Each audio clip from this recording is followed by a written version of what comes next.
completed. Ito po yung 20 USD na na-receive natin galing dun sa app na yun. So, ang gagawin naman natin ngayon ay itra-transfer natin siya papunta sa GCash. So, i-click lang natin ang payout. Tapos, dito sa receive currency ay PHP. So, yan. Tapos, dito sa country or region ay Philippines, syempre. Tapos, dito, i-click natin tong all.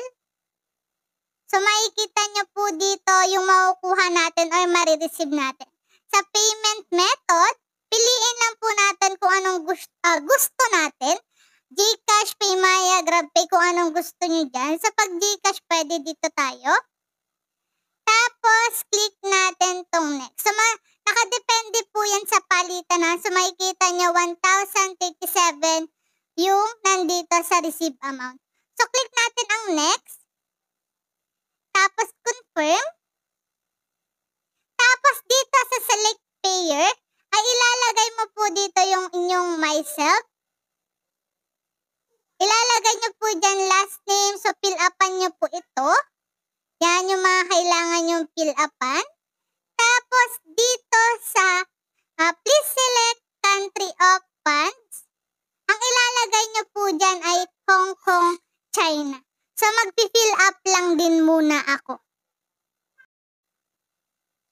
So, yan. Nakapag-fill up na po ako. So, dito po sa country funds sources.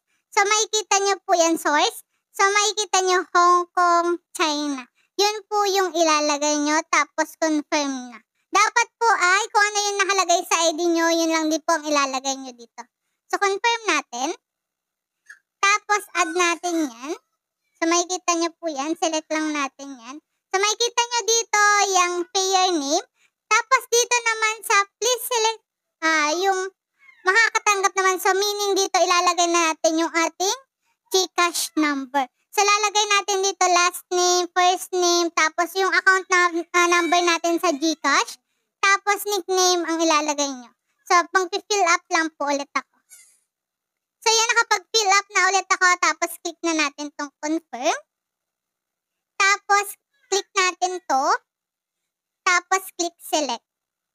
So, makikita nyo yan. Ito yung ating piniliapan kanina. At ito naman yung nilagay natin yung ating GCash number. So, click natin ang next. So, 5% na lang.